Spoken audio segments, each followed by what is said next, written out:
If you go up to a fan of FromSoft's games over the last 15 years and ask them, which enemy do you most hate fighting, you'll get answers ranging from the Mind Flayers, to the Bone Wheels, to the Amana's Sorceresses, to the Demon Clerics, to the Winter Lanterns, to the Palace Nobles, all the way to those raucous Royal Revenants from Elden Ring. However, there is another sort of enemy that is, at its core, far more basic than all those exotic malefactors, an enemy type that, in a sense, transcends the theme and flavour of the game. Cause regardless of whether you're exploring a fallen kingdom overtaken by demons, a dark city overrun with nightmarish beasts, a fictionalised version of Japan, or the broken expanse of the lands between, there's always one thing you can be assured of: dogs. Yes, ladies and gentlemen, in this video I will be discussing my personal picks for best and worst dogs, and wolves, from each Soulsborne game, and also Sekiro, even if it is the outlier of the group. Yes, a lot of folk might really dislike dogs in general, and no wonder, a lot of them aren't great, but there are some really decent ones too, which, despite any prejudices you may harbour, do deserve their due.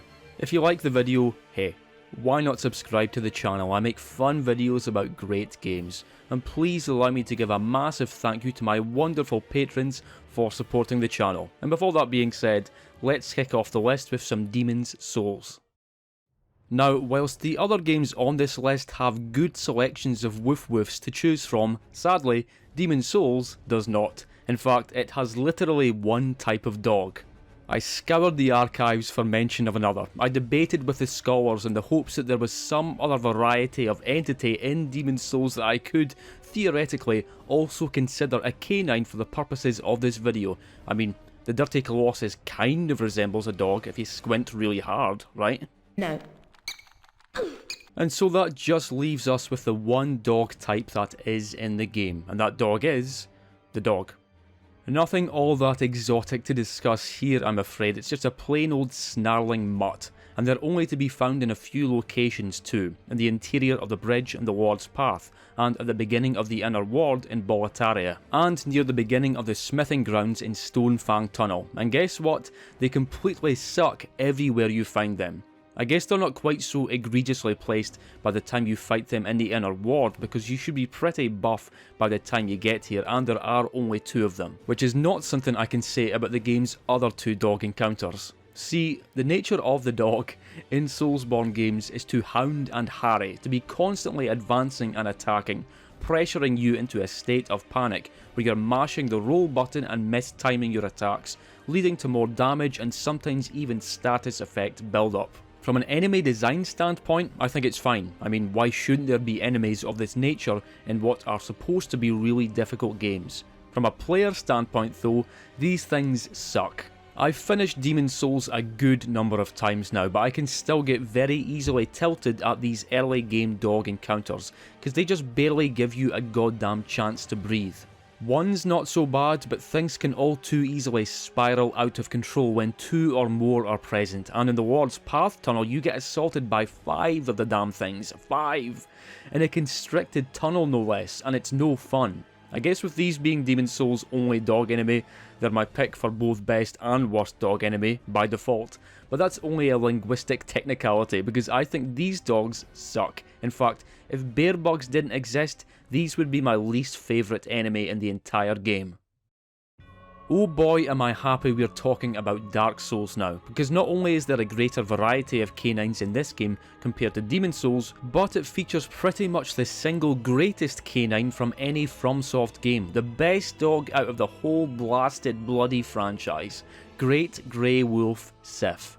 The point that you see Sif on your playthrough will differ depending on how eager you are to delve into the deeper reaches of Darkroot Forest. If you like, you could ignore both Sif and the entire forest for most of your playthrough, up until you need to prepare to take down the 4 kings, or you could save up early to buy the crest of Notorious from Andre and then venture deep into the heart of the woods, into the territory of the forest hunters, of which Alvina is the leader, a fanciful feline who attempts to dissuade you from intruding any further on. dismissing any rumours of the grave of Artorias being here as being nonsense, a fabrication. But enter a bit further on and indeed, a colossal grave stands in the centre of what looks suspiciously like a boss arena, complete with the enormous greatsword of Artorias sticking out of the ground, and upon your approach to the grave and after nabbing the Hornet's Ring, who should appear but the greatest, greyest, wolfiest wolf that has ever wolfed, Sif.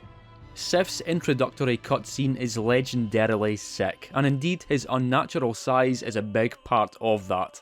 Of course, Sif was not always the great grey wolf, because in the Chasm of the Abyss you can encounter a sort of spectre of him as he was in his younger days, but he's pretty much the size of a normal wolf, and lacking quite the same ferocity and might as when we later see him at Artorias' grave. As the lore goes, Artorias passed on his great shield to Sif within the Abyss so that his canine companion could safely make it back to the surface, while the legendary knight remained below. It's why you get the cleansing great shield after saving Sif down in the Chasm of the Abyss, with the shield being the dark corrupted version of the great shield of Artorias, just like how the Abyss greatsword is the corrupted version of the greatsword of Artorias. I absolutely love how FromSoft went and added in an alternate intro cutscene for the Sif fight too, on the off chance that you visited the chasm before coming here, showing that he recognises your scent and remembers you from a distant past in another world. FromSoft didn't have to add in this cutscene, but they did, and that's the kind of special touch that I personally love in a game dev.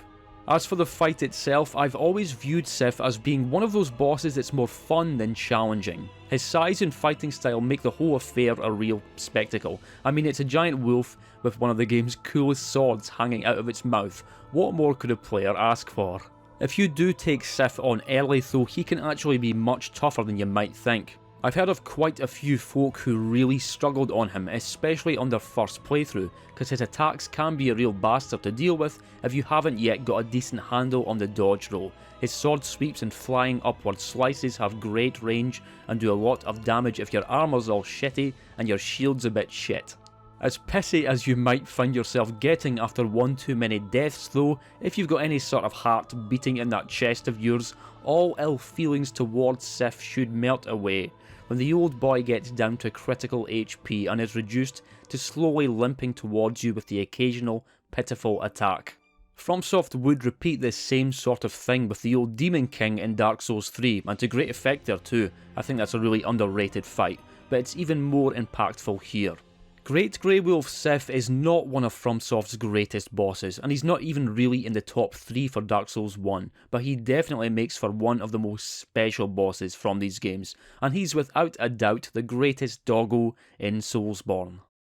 As for the worst dog in Dark Souls 1, well, none of the others are all that great. In fact, they're shit. But my pick for worst goes to the flaming attack dogs found in Blighttown. Here's the main thing I don't like about these little red fuckers. It's that they're little. I like my dogs to be tall and mighty. What the hell is this? Their limited stature might be quite endearing to some, but not for me, because they really can mess you up. Their damage output doesn't match with what you'd expect given their size, especially when they start breathing fire, and especially if you've got another one or two of them constantly nipping at your heels at the same time, and especially if it's over at this section near the left where you're very likely to also have been hit with the toxic status effect by the many blow dart snipers posted up here. These dogs are just irritating to fight and they can be awkward to hit. I've had attacks go right over them thanks to their small size. I get enough of this shit with the goddamn crystal lizards, thank you very much. I don't need it with dogs too. The one redeeming aspect of this enemy type is that there is literally one lone flaming attack dog powering the entire Blighttown elevator. That's how strong they are. Super easy to miss detail, but yeah, this little guy's doing all the work, and it's kind of adorable. Even so, worst dog in Dark Souls 1 for me.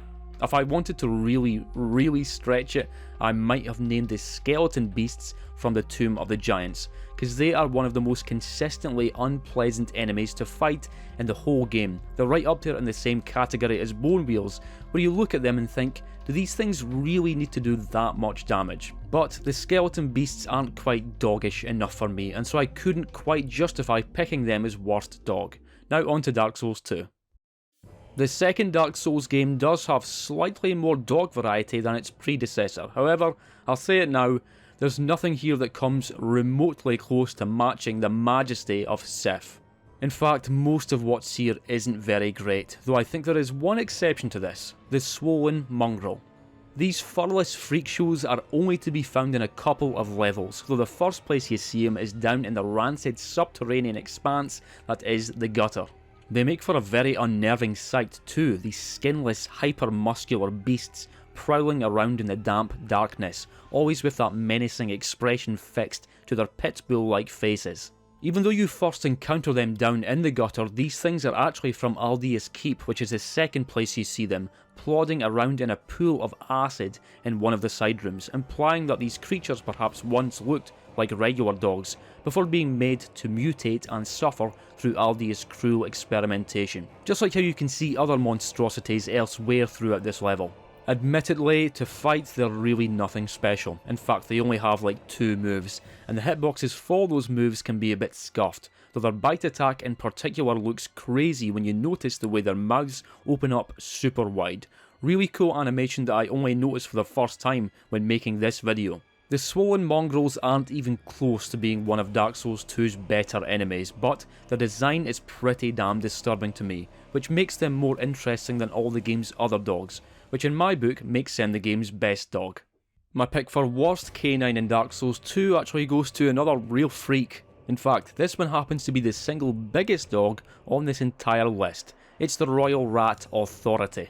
One disclaimer I guess I should make about the Royal Rat Authority is that it's actually a sort of dog-rat hybrid, but I think it looks more like a dog than a rat, and so I'm happy to include it here.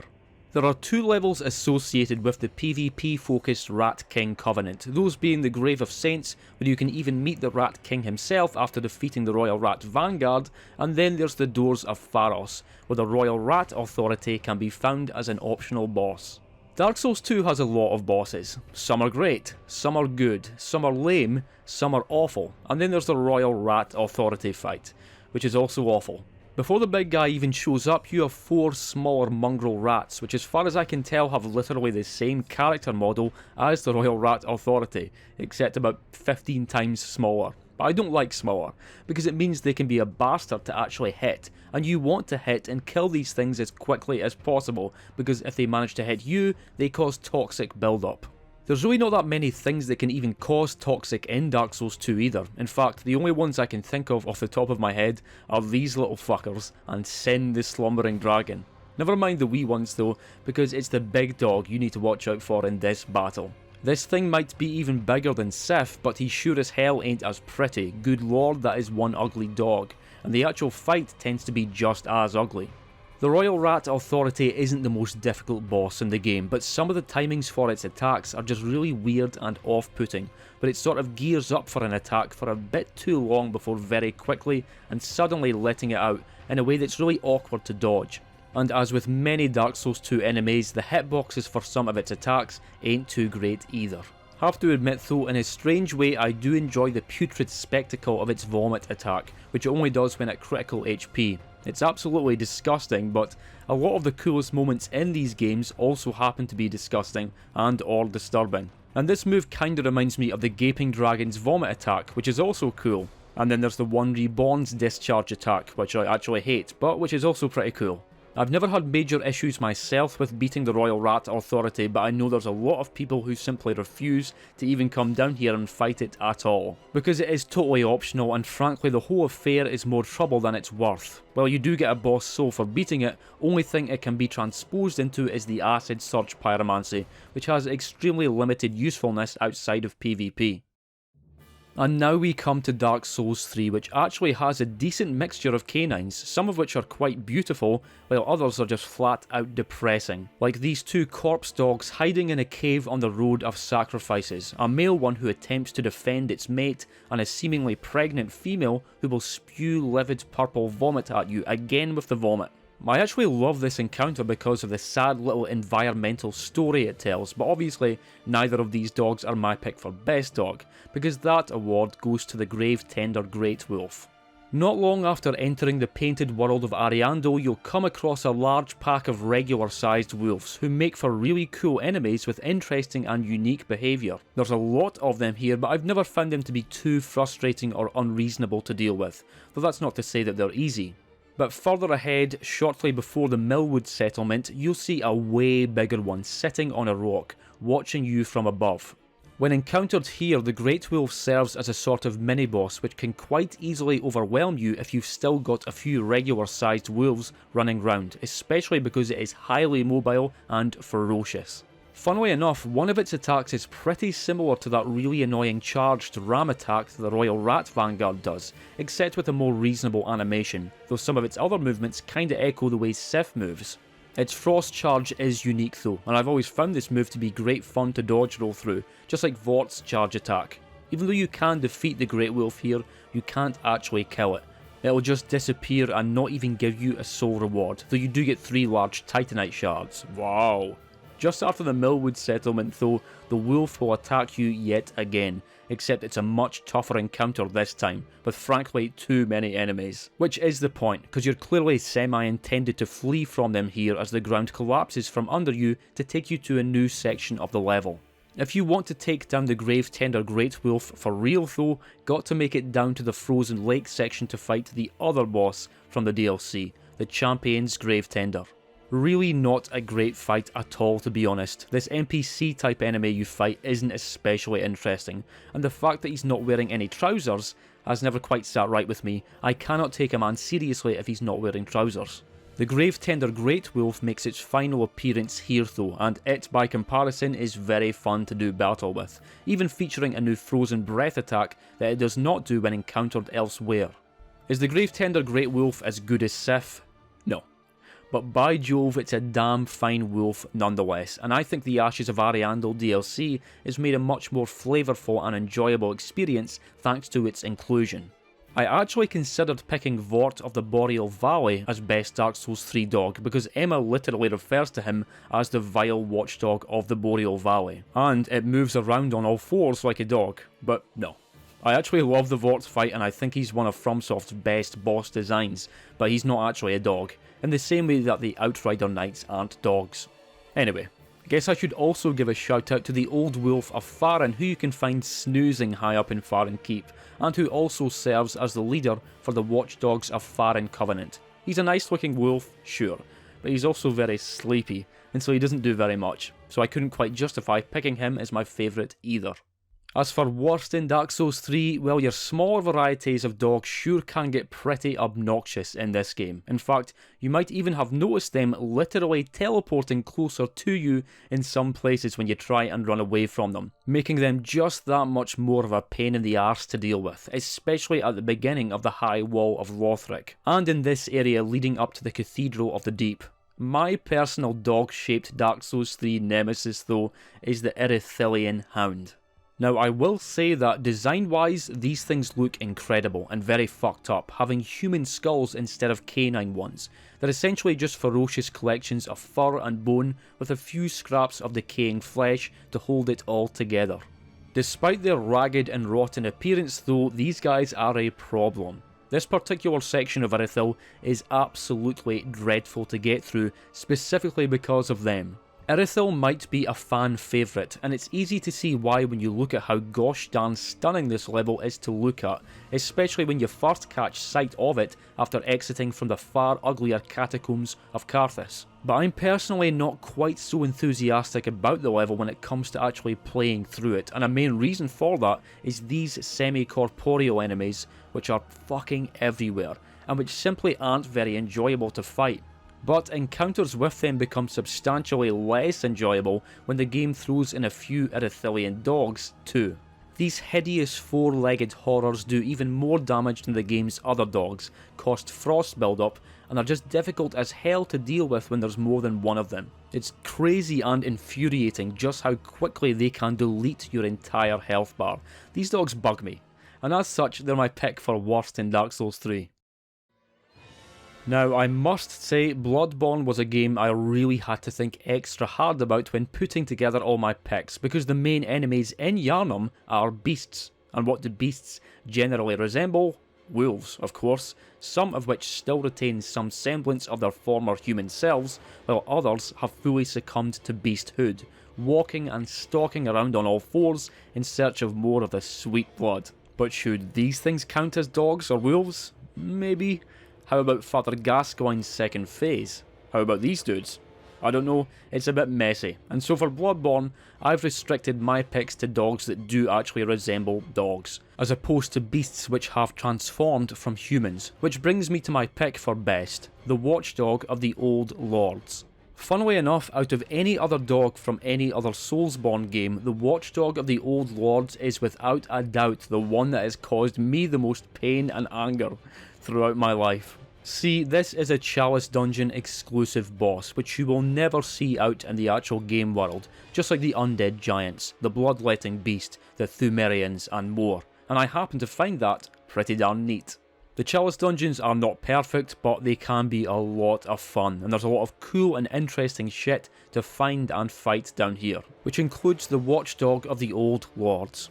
I encountered this behemoth as a boss several times throughout my early expeditions into the dungeons, and while you might expect the Chalice bosses to generally be pretty lackluster compared to the main bosses, that's not really the case. This is a proper foe with a whole bunch of attacks to learn, and it even has different phases, and its visual design is fantastic too, appearing pretty unique compared to most other enemies in Bloodborne. In fact, the Watchdog would be right at home in a Dark Souls game as a sort of dog demon, and it shares a passing resemblance with Sullivan's beast from Dark Souls 3. Whereas dog enemies traditionally attack you quickly and ferociously, dealing rapid bits of damage, often when in small groups, the Watchdog hits hard and big, with its massive teeth and claws, with many of its attacks also being accompanied by explosions and sprays of flame and lava. Sometimes it even feels like you're fighting a way more aggressive version of Chaos Witch Quellag. This is a tough boss for sure, and its charge attack in particular can cause real problems, but I pretty much always enjoy my fights with it, even if I do once or twice before finally nailing it. However, the enjoyment levels really grind to a screeching, barking halt if you decide to take on the Defiled Dungeon, which cuts your max HP in half. Like most fights with both enemies and bosses in Bloodborne, things get messy. You're going to get hit, and that's okay. It's why the game allows you to hold 20 blood vials by default. It's why the healing animation is super fast, and it's why the rally mechanic exists. But the Defiled Dungeon looks at all that and says, no, fuck you. How about most hits just kill you in one now, how about that? And here, fight the Watchdog of the Old Lords again, one of the game's most chaotic and aggressive bosses. I still have nightmares about my first time going through the dungeons back when the game first came out, of spending hour upon hour trying to take this thing down, dying over and over again, but slowly getting a bit better every time, and it was torture, but I guess it was also pretty fun. After the DLC came out, the game allowed you to summon in old hunters to join you in some Chalice Dungeon bosses, which really helps, but this was not a thing at launch, had to do it all solo. However, despite my traumatic experiences with the Watchdog of the Old Lords, I still do rate it highly, both as a boss and as a dog, a big scary dog. My pick for worst dog also happens to be one exclusively found in the Chalice Dungeons, though as a regular enemy rather than a boss. It's the Keeper's hunting dog. These things really aren't common at all, and in fact the only times I've ever seen them are when they are accompanying a roaming Keeper of the Old Lords. Just like the aforementioned Watchdog of the Old Lords, you're going to be seeing the Keepers a lot in your early expeditions into Thumerian dungeons, but as lair bosses when they are on their own. And despite their small stature, these humanoids can be surprisingly difficult with their highly damaging fire attacks. But just like how you can very occasionally encounter other bosses roaming within the actual level sections of the dungeons, the same is true of Keepers of the Old Lords, who will also be flanked by pairs of hunting dogs. These things feature all of the traditionally annoying qualities of a regular Soulsborne dog, except with more damage, more aggression, longer combos, and they can breathe fire. And like I said, there always seems to be two of them, and like I also said, they'll also have a bloody Keeper of the Old Lords with them, and trying to fight the entire gang at once is a frankly outrageous proposition, not to mention that there will often be several other enemies in the area too. The visual design of these dogs is awesome though, and I think the fact that they're so rare makes the effort put into their designs all the more impressive, with their obsidian black fur, glowing red eyes and those elongated tongues, and their goat-like horns makes them somewhat resemble the beast-possessed soul bosses found elsewhere in the dungeons. Yes, they do look super cool, which in a way makes me want to have seen more of them in the game, but to actually fight, they're a bastard, which conversely makes me glad there's not more of them in the game. Whilst Demon's Souls featured but a single variety of canine, sadly Sekiro is also quite lacking in this regard, having only 2 types of dog, unless you really want to take the piss and count the character we play as, Wolf, as an actual wolf, which I will not be doing, because that's ridiculous. As for what I consider to be the game's best dog though, I am going for the Fountainhead Palace dogs, found in Fountainhead Palace.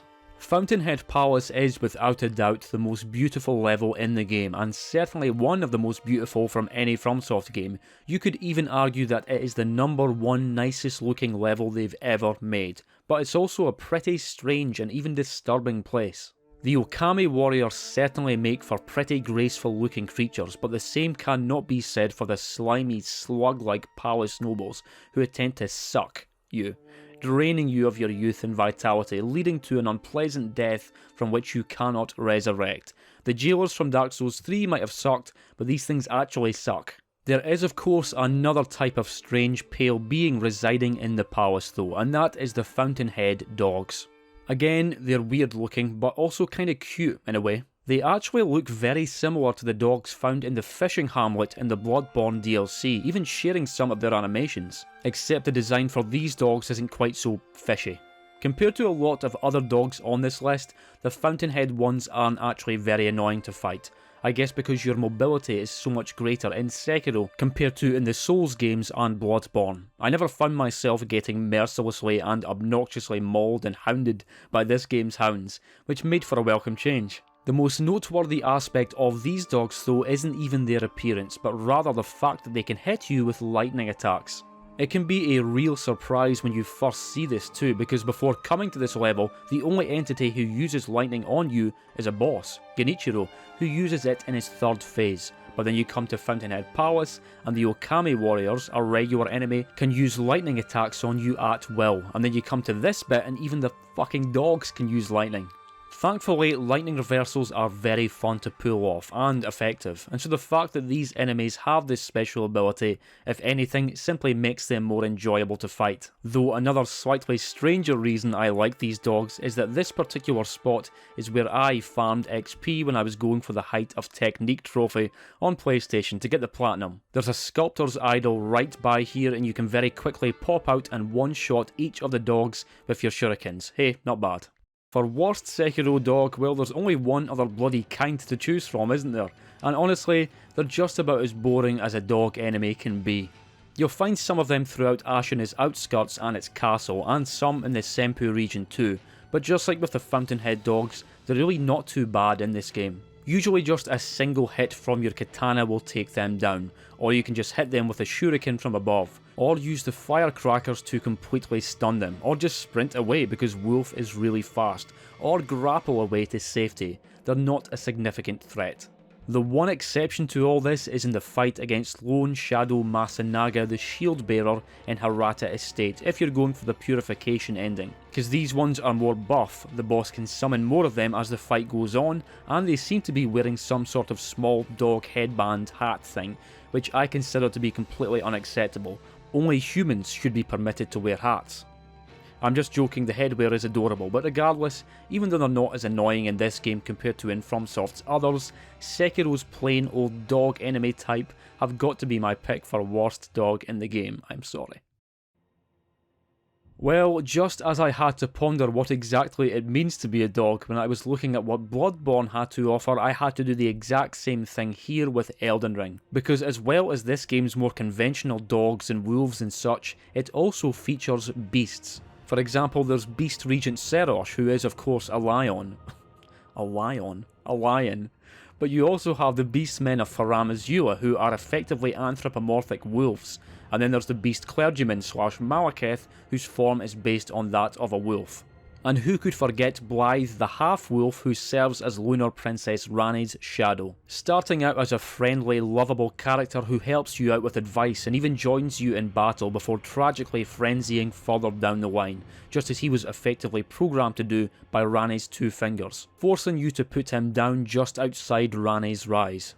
Even though more than a few of you might report my channel for hate speech for saying this though, I'm not picking either Malekith or Blythe, because I don't think that'd quite be in keeping with the spirit of things, especially when Elden Ring also has a bunch of actual dog and wolf enemies of varying quality to choose from, such as my personal favourite Elden Ring canine, no, not the Red Wolf of Radagon, but the monstrous dogs found in Caelid and the mountaintops of the Giants. The Red Wolf of Radagon is an extremely cool wolf with a really nice design. I mean, it's essentially Sif if he'd put points into intelligence rather than dex, and you can also find lesser red wolves running around elsewhere in the lands between. They're a decent and interesting enemy, though I do find it oddly difficult to dodge a lot of their attacks, and also they do run and jump around a bit too much. Just stay still and let me hit you for fuck's sake.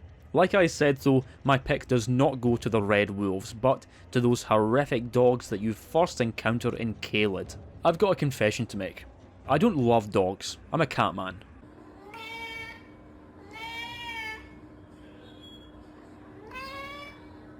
Don't get me wrong, I like dogs a lot, they're great, but I don't quite love them. Even so, I, just like pretty much everyone does, have a rough idea in my mind of how a dog, or a generally canine based enemy, ought to look. And for as grotesque and rotten and just downright ugly as some of my dog picks in this video have been, they all pretty much adhere to this rough shape in my head of what a dog should look like. But then you have these dogs, which are just wrong in every sense.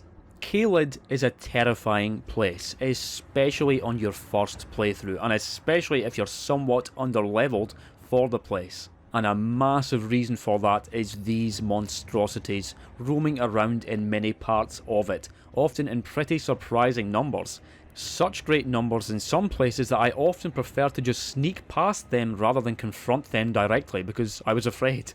There is nothing cute and fluffy about these abominations. They are hideous in every regard, especially their eyes. There's something about those tiny soulless eyes that disturbs the shit out of me, even more so than their wicked teeth, shrunken T-Rex-like arms, and overall size. Oddly enough though, apparently they can be tamed, as indicated by the one standing guard just outside Gowry's shack, who is even wearing a collar of sorts. I guess all these descriptions that I'm giving of this enemy might make some folks surprised that I'd pick it as best Elden Ring dog, but it's because I love weird and disturbing enemy designs. I've got a lot of time for your more traditional dogs and wolves, hence why I've spoken so highly of Sif and the Gravetender Great Wolf and such. But the enemies and bosses that really appeal to me are the fucked up ones, and to me, the mutated dogs are without a doubt the most fucked up and genuinely frightening dogs in all of Soulsborne, and that's why I like them so much. Just like the mutated crows found in Caelid, you can also find these things over on the mountaintops of the Giants. Though for as much as I do like them, I think I'd have preferred that they not also be here, because they feel way more special and at home, for want of a better term, in the rotten red wastes of Caelid with its mountains of fungi and its rancid scarlet swamps. For worst Elden Ring dog, I thought about picking direwolves, because I know a lot of people really dislike these enemies. They're what the first generation albinoric women ride in the consecrated snowfields, though you can also find some here with no rider. Got to say though, when I tried fighting a few of them for myself to test out what they were like, I found them to be pretty awesome enemies, and they even have a frost breath attack just like the Gravetender Great Wolf, and so I could not in good conscience pick them as worst. No. My pick for worst goes to the Strays. There are 4 different types of Stray found in Elden Ring, though apart from slightly different visual themes and status effect build-up on attack, they're all essentially the same enemy type. There's the regular Strays, the Rotten Strays who cause Scarlet Rot, the Blistered Strays who cause Bleed, and the Braided Strays who are exclusive to Crumbling Faram Azula. These enemies have the most in common with that typical annoying Soulsborne dog behaviour that we all so detest. They're fast, aggressive, relentless, and they can really mess you up if you don't keep your cool. Yes, you're pretty mobile in Elden Ring when compared to Souls and Bloodborne, but that doesn't mean these things are no longer a threat, and nor can you simply grapple away like in Sekiro. The regular ones and the braided ones in Faram Azula are something of a pain, but the worst of the lot has to be the blistered strays. This variant in particular was absolutely infamous for nearly 2 months after the game came out, because one of their attacks was straight up bugged, so that you took insane bleed buildup and damage when it hit you, though this did get fixed in patch 1.04. Even with it being fixed though, I had a play about with a couple of them in the consecrated snowfields and was surprised at how much they still managed to mess me up. These dogs may be small, but they are no joke. Despite them coming in 4 variants though, their designs just aren't interesting or unique enough for me to think very highly of them. They're a bastard to deal with while also being pretty damn generic, which is not a good combo. So once again, I hereby dub the Strays as Elden Ring's worst doggo. And there you have it folks, there is my list. Was originally planning on doing a big ranking video of every dog and wolf to have appeared in every Soulsborne game, but then I thought it would be more fun / less work to just do another best and worst of Soulsborne video, and thankfully there was enough overall dog and wolf variety with which to make my picks. Though Demon's Souls and Sekiro did make it a bit tough with them only having 1 and 2 dogs respectively. Anyway, please allow me to give another massive thank you to all my dogs over on Patreon, and with all that being said, cheers for watching and cheerio.